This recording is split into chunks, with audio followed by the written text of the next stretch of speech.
Hello दोस्तों, नमस्कार, good morning, जय हिंद। आप सभी का स्वागत है मोबाइल पाठशाला के यूट्यूब चैनल पे। देखो, जब आपका एक शिफ्ट खत्म हो चुका होगा तब आपको ये वीडियो मिली होगी। मैं ये कहना चाहता हूं आपसे कि जरूरी ये नहीं है कि आपने अभी कितनी मेहनत कर डाली है। बस जरूरी ये है कि लास्ट का जो फिनिशिंग पॉइंट है या जो फिनिशिंग जो टचेस कहते हैं वो कितने आपने अच्छे दिए। कभी कभी क्रिकेट मैच में नहीं होता जैसे कि शुरुआत से कितनी भी अच्छी इनिंग खेल के आओ, लास्ट में फिनिशिंग टच अगर ना जाए ना तो फिर इसके बाद पूरे मैच का मजा खराब हो जाता है। लास्ट में अगर हर बॉल पे एक एक दो दो रन बनते जाए तो मजा खराब होता नहीं है। और मजा ही नहीं खराब होता, मैच भी खराब होता है। मैच के साथ साथ उसके रिजल्ट पे भी वो चीजें इफेक्ट डालती हैं।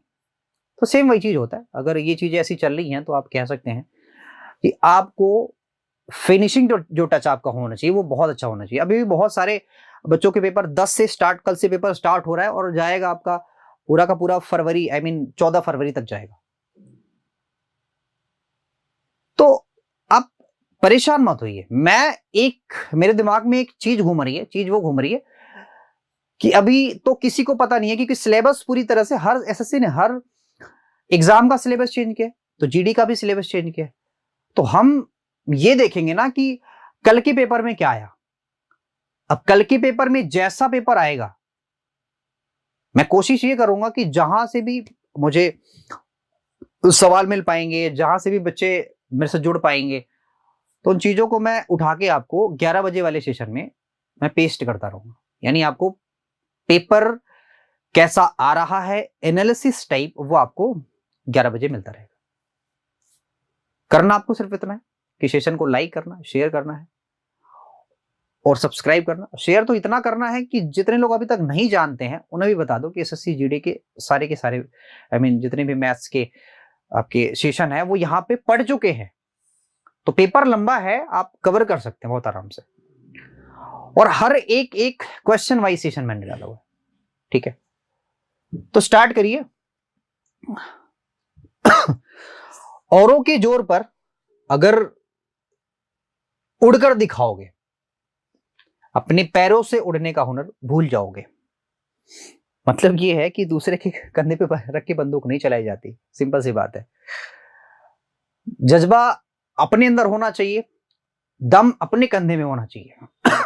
और सपने आपके होंगे तो सपना भी, मतलब मेहनत भी आपको करना पड़ेगा, दूसरा कोई नहीं करने वाला। स्टार्ट करते हैं पहले सवाल से। ठीक है, यदि किसी लेन देन में हुई हानि विक्रय के 1/5 के बराबर है। देखो, विक्रय अगर सीधा सीधा 5 है तो हानि 1 हुई, तो सीपी जो मेरा होगा वो विक्रय में से घट जाता है तो 4 हुआ। आपसे कह रहा है कि हानि लाभ प्रतिशत बताओ, तो 4 पे 1 है। ये क्या हुआ? यदि किसी लेन देन में हुई हानि विक्रय मूल्य के 1/5 के बराबर है, तो हानि प्रतिशत लगभग कितना होगा? लगभग पूछ रहा है, नहीं तो फिर ये तो गड़बड़ हुआ काम। क्योंकि हमें ये पता है ना कि किसी लेन देन में हुई हानि विक्रय मूल्य का, तो जिसका वो नीचे, तो 5 आपका विक्रय मूल्य हुआ। अच्छा हाँ, ये चीज है। ठीक है, आओ इसमें करते क्या है आप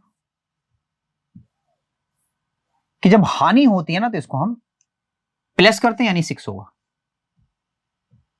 ठीक है, तो 1/6 को हम क्या लिखते हैं? 16 से 2/3%। तो 16 से 2/3 को हम ये तो बोलते हैं। नेक्स्ट, बहुत अच्छा सवाल है। समतुल्य छूट का एक क्वेश्चन पूछा जाएगा, डेफिनेटली लिख के ले लो, आज ही लिख के ले लो, पूछा जाएगा। 2 छूटे हैं आपसे कह रहा है, तो x प्लस वाई पे लगा दो, और छूट होगा तो आपको पता है x plus y plus x y बटा 100, इसी पे लगा दो, बाकी कुछ करने की जरूरत नहीं। छूट है तो छूट को माइनस ले लेना, माइनस का 40, माइनस का 20, और ये माइनस प्लस इन दोनों का गुणा होकर ये प्लस हो जाएगा। ये होगा 4 दूना 800, ये कट गया। 60 में से आप 8 घटाओगे तो 52 आपका उत्तर होगा। ये माइनस का 52 आंसर आएगा, और माइनस ये रिप्रेजेंट कर रहा है कि ये डिस्काउंट है। ठीक है, लिख के ले लीजिए, ये सारे के सारे सवाल आपके आने हैं। मतलब ये बोर्ड मॉस का एक सवाल तो 100% पक्का है। यहां देखो, आप करोगे 5 4 9, 9 से जब इसको काटोगे तो आएगा यहाँ पे 3। अब 6 3 18 हुआ, 18 और 3 कितना हुआ, 21 हुआ, 21 में से 7 गया तो भाई आया 14। चलो एक ही टच में मैंने इसको सॉल्व कर दिया। 8 दूना 16 हुआ, 2 घटा तो यहाँ आया 100, तो 100 इसका गुणा हो जाएगा तो भाई 1400 तो बचेगा। अब बीच में पता नहीं क्या रहा होगा, मुझे क्या पता, तो 1400 आपका उत्तर है भाई। ये सारी चीजों को काटो, 1400 ही आपका आंसर आएगा, ये बीच में पता नहीं क्या चीज है, ठीक है, बीच में कुछ भी नहीं है, तो 1400 आंसर आएगा इसका। ये आप इसको आप हटा सकते हैं, कोई दिक्कत नहीं है, ठीक है। नेक्स्ट ये है, कह रहा 21 प्लस ब्रैकेट में ये है माइनस का 18 गुणा 2 है माइनस ये सारी चीजें। आपको पता है कि कैसे चीजों को सॉल्व करना है। सबसे पहले मैं छोटे वाले ब्रैकेट को, तो अगर इस वाले ब्रैकेट को मैंने सॉल्व किया तो आया माइनस का 3 और भाग दिया आया माइनस का 5/3। ब्रैकेट खुला तो ब्रैकेट के बाहर मिला 15, ये हो गया 5, तो 5 × 5 = 25 हुआ, यानी अब हो गया माइनस का 25। यहां है माइनस का 4, ठीक है जी, माइनस का 4, ठीक है, और डिवाइड बाई यहां पे है 4, ठीक है, डिवाइड बाई क्या है यहां पे 4।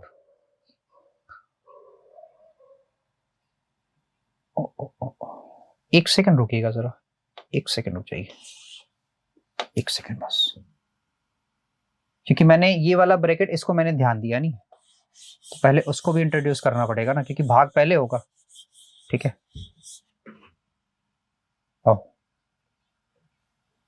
यहां हो गया माइनस का 3, इसका भाव जो भाग जाएगा वो आएगा 5/3 के। जब ब्रैकेट ओपन होगा तो सबसे पहले तो मुझे ब्रैकेट के बाहर 15 मिलेगा, हाँ जी 15 मिलेगा, तो 15 गुणा हो जाएगा और डिवाइड बाई 4 है। चलो भैया डिवाइड बाई 4 है तो कर लो इसको, लेकिन उससे भी पहले मुझे इसका गुणा करना पड़ेगा इसमें। ये जो डिवाइड बाई 4 है, डिवाइड बाई 4, इसका मुझे गुणा करना पड़ेगा इसमें, तो होगा डिवाइड बाई 5 चौका 20 माइनस का 20, ठीक है, माइनस का 20 आ गया, और यहां है माइनस का 4 और प्लस का है 15। पहले इसको सॉल्व करो, बाकी इसको हम देख लेंगे, या इसको भी कर लो।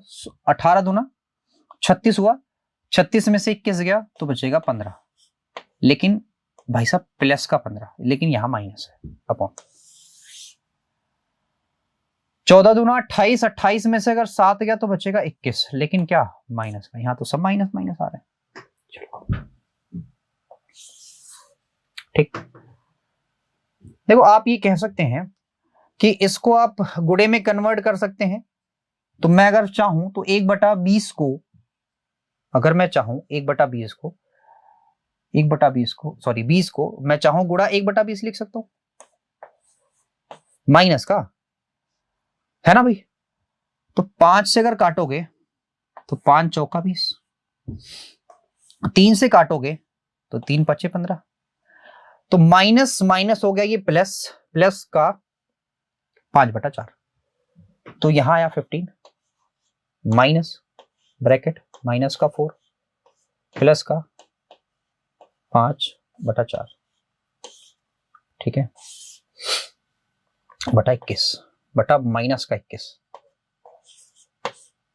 4 चौके 16, 16 में से 5 गया तो आ गया 21 के, 16 सॉरी 4 चौके 16, 16 में से 5 गया आया 11 के, तो 15 माइनस माइनस हो जाएगा प्लस के 11/4 माइनस का 21, तो 15 चौके 60, 71 हो गया, 71/21 चौका हो जाएगा 84 के। तो अगर कुछ कटने वाला होता तो मैं काटता, अगर नहीं कटने वाला तो नहीं काटूंगा। आपको पता है आपका जो उत्तर होगा ये वाला होगा, ये वाला, क्योंकि बटा 21 एक ही जगह है, 21 एक ही जगह और बाकी कहीं नहीं है, ठीक। नेक्स्ट, तो हमें सॉल्व करने की जरूरत नहीं है, 21 आया खत्म। एक कैंप में भाग ले रहे लड़कों की औसत आयु कितनी है, 15 वर्ष। लड़कियों की औसत कितनी है भाई, 13 वर्ष। यदि कैंप में भाग ले रहे लड़के लड़कियों का औसत आयु का अनुपात 2:3 है। तो प्रतिभागियों की औसत उम्र कितनी होगी, यानी सभी की औसत उम्र कितनी है? ठीक है, तो एक चीज तो मुझे ये नहीं समझ में आ रही कि औसत आयु का अनुपात क्यों देगा? जब मुझे औसत आयु यहां पे दे दी गई है, तो औसत आयु का अनुपात क्यों देगा?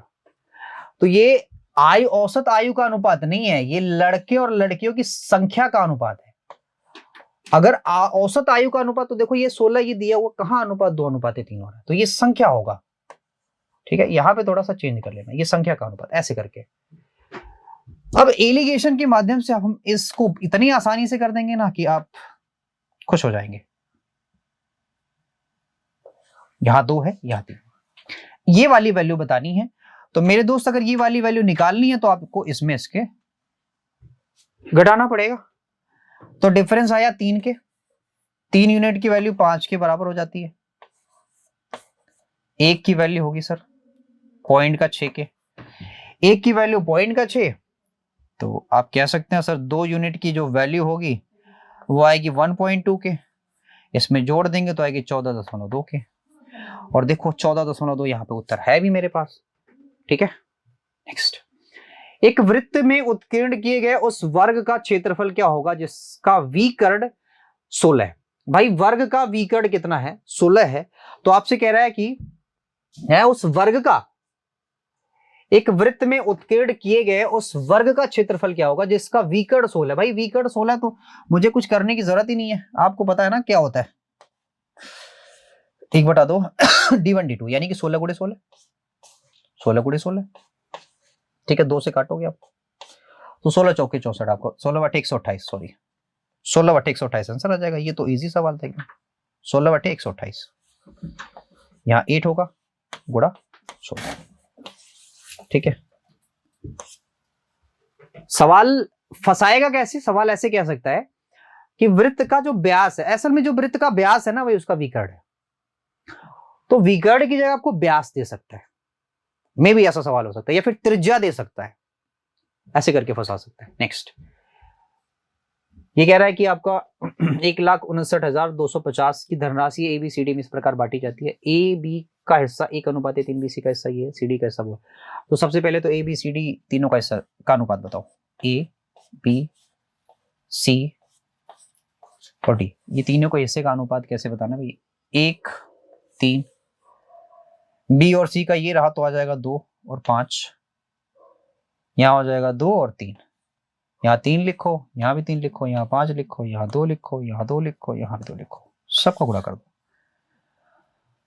9 25 45, 5 दूना 10 या 30, 6 चौका और 6 दूना 12। ठीक है, और ये हो जाएगा 4 के। आपसे क्या पूछा ये जरा मुझे बता दो। आपसे पूछा A का हिस्सा, भाई हमें करना ये है, हमें A का हिस्सा चाहिए, तो सिंपल सी बात है 4 से वो नंबर डिवाइड होना चाहिए। तो ये वाला तो कभी जीवन में आपका हिस्सा नहीं आ सकता, कभी भी नहीं आ सकता ये वाला। आप देखो ये 7 का मल्टीपल है क्या? मुझे सिर्फ इतना दिखा दो, ये 7 का अगर मल्टीपल होगा तो कहानी कुछ बन सकती है।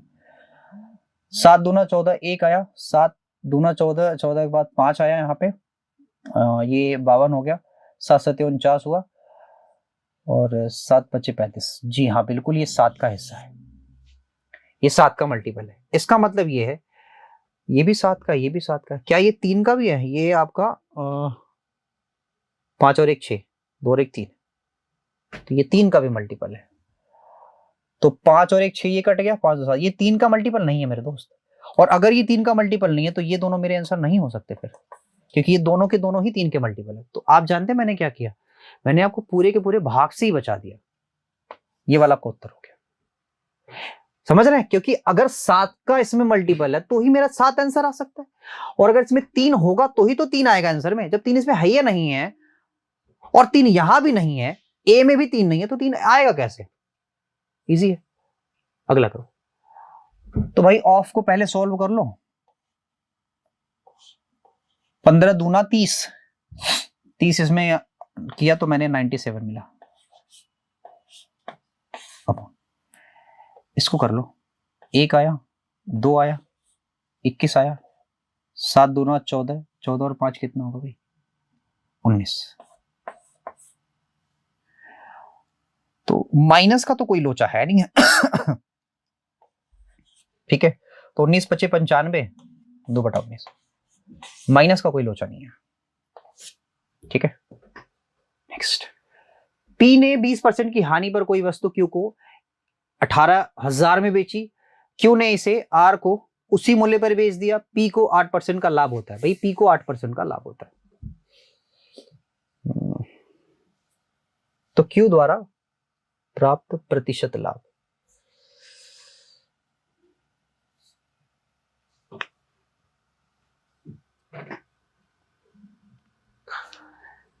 कह रहा है कि पी ने 20% की हानि पर कोई वस्तु बेची और क्यू ने इसे आर को उसी मूल्य पर बेचा। अच्छा, तो जिससे यहां पी तो होना ही चाहिए, फिर यहां क्यू होना चाहिए ना।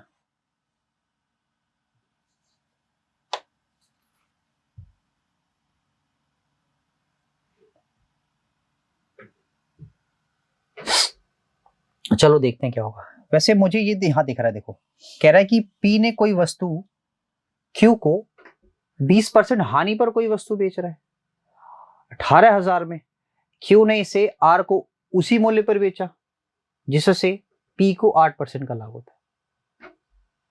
अच्छा, जिससे, ठीक है चलो आओ, तो यहां पे आप इसका फ्रैक्शन निकालोगे बटा 5 आएगा।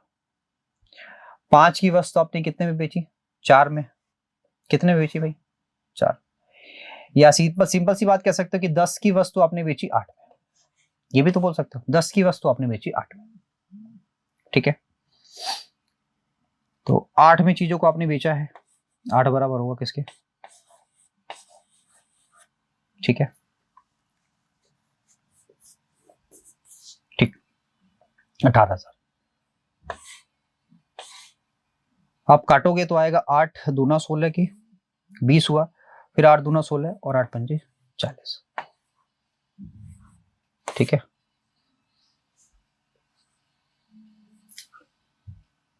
एक ही 0 होगा दोस्तों। ठीक है डन। मैं अगर 10 यूनिट की वैल्यू निकालूंगा तो अब 0 आएगा। 22,500 की चीज है, अब कह रहा 8% लाभ होता है पी को, इस पे नहीं बेचा जाता, 8% लाभ पर बेच रहा है, मतलब आई मीन जो क्यू जिस मूल्य पर बेच रहा है वो पी को उसी मूल्य पर 8% का लाभ होता है। तो 8% का लाभ निकालने के लिए आपको पता है बटा 100 कर देंगे, तो 8 पंजे 40 0 हो गया, 8 दूना 16 4 20 2 हो गया, 8 दूना 16 2 18। समझ रहे मेरी बात, ये हो गया 1800। तो इस पे इसको 1800 का क्या मिल रहा है, प्रॉफिट मिल रहा है। इसका मतलब ये है कि भाई साहब ने क्या किया है कि 18,000 में खरीद के, और यहां तो कुछ लिया ही लिया, यहां कितना लिया ये देख लो, तो 18 और 4 तो 4500 तो यहां लिया है भाई साहब ने, और 1800 और प्रॉफिट कमाया, इतना प्रॉफिट कमा लिया। तो जोड़ो, 0 हो गया, ये 0 हो गया, 8 5 13 की 3 हो गया, 6 हो गया 63। कह रहा इतना प्रॉफिट कमाया, कितने पे कमाया भाई 18 पूरा 100।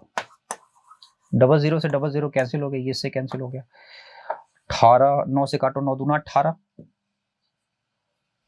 9 दूना 18, इससे भी काटोगे तो 35 आपका उत्तर आएगा, है ना भाई 35%।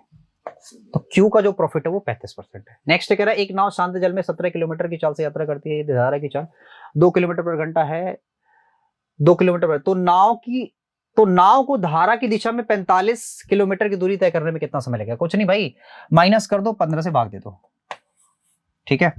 तो 15 से जैसे ही आप भाग देंगे,